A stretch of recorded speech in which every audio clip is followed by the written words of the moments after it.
Guys welcome back to our YouTube channel VSS sports Telugu. Friends, already నిన్న match అయితే చూసుంటారు. చాలా హై నోట్స్ అయితే మనం అయితే గెలిచామన్నమాట. అండ్ ఈ రోజు కూడా ఒక మ్యాచ్ ఉంది బెంగాల్ వారియర్స్ తోటి. సో బ్యాక్ టు బ్యాక్ డేస్లో back to back matches. So నిన్న మ్యాచ్ గురించి అయితే ఇన్ డీటెయిల్గా అయితే మాట్లాడుకుందాం. And Pawan Kumar injury update గురించి కూడా మాట్లాడుకుందాం. సో ముందుగా వీడియోకి వెళ్ళే ముందు please like, share and subscribe to our YouTube channel. Friends, నిన్న వచ్చేసరికి అయితే టోటల్ డిఫెన్స్ గేమ్ లాగా అయితే అనిపించింది. ఫస్ట్ హాఫ్ వరకు టోటల్గా మొత్తం డూ ఆర్ డే స్ట్రాటజీ వాడారు రెండు టీంల నుంచి. సో ఫస్ట్ హాఫ్ అంతా ఎలా ఉండాలంటే నీకో పాయింట్ నాకో పాయింట్, నీకో పాయింట్ నాకో పాయింట్ అన్నట్టుగానే కొనసాగింది. ప్రతి డూ ఆర్ డేలో కూడా అదే జరిగింది. మొత్తం స్లో పేస్లో అయితే జరిగింది అనమాట. ఎప్పుడైతే సెకండ్ హాఫ్ నుంచి అయితే కొంచెం ఇంక్రీజ్ అయింది, కొంచెం హై నోట్కి. అండ్ లాస్ట్లో అయితే ఎక్సలెంట్ థ్రిల్లర్ మ్యాచ్ అయితే మనం చూసాము. అండ్ ఎస్పెషల్లీ ఆ సూపర్ ట్యాకిల్ అదైతే మైండ్లోంచి అయితే పోవట్లేదు.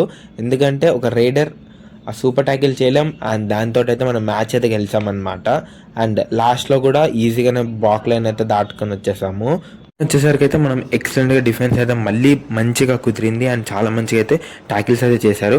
ఎస్పెషల్లీ నిన్న రైడర్స్ కూడా ట్యాకిల్స్లో అయితే ఇన్వాల్వ్ అయ్యన్నారు. అండ్ అవి కూడా అయితే చాలా సక్సెస్ఫుల్గా అయ్యాయి. అండ్ నిన్న రైడర్స్కి ఒక బ్యాడ్ డే అని చెప్పుకోవచ్చు. ఎందుకంటే రెండు టీమ్స్ డిఫెన్స్ అనేది స్ట్రాంగ్ ఉన్నప్పుడు అఫ్ కోర్స్ రైడర్స్ అంటే వాళ్ళ స్థాయిని మించి పర్ఫార్మెన్స్ చేయాలి. సో నిన్న అయితే రైడర్స్ లైట్ తీసుకుని టోటల్ డిఫెన్స్ గేమ్ మీద అయితే ఫోకస్ చేశారు. సో ఎస్పెషల్లీ వాళ్ళ కెప్టెన్ సునీల్ అయితే చాలా పర్టికులర్ క్యాలిక్యులేషన్స్తోనే అయితే ఉన్నారు. బట్ ఆ క్యాలిక్యులేషన్స్ని కూడా మనమైతే బీట్ చేసామని చెప్పుకోవచ్చు.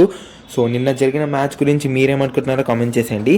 అండ్ పవన్ కుమార్ షరావత్ అప్డేట్ వచ్చేసరికి అయితే మేబీ ఇంకో ఫ్యూ గేమ్స్ పట్టచ్చు అని అయితే న్యూస్ అయితే వస్తుంది. సో ఎంత తొందరగా వస్తాడో మనకి అంత హ్యాపీ అనమాట. అండ్ ఇంకొక విషయం, ఈరోజు జరగబోయే మ్యాచ్లో మనలు ఎలాంటి స్థాయిలో పర్ఫార్మెన్స్ ఇస్తారో కామెంట్ చేసేయండి. So please like, share and subscribe to our YouTube channel. Thanks for watching.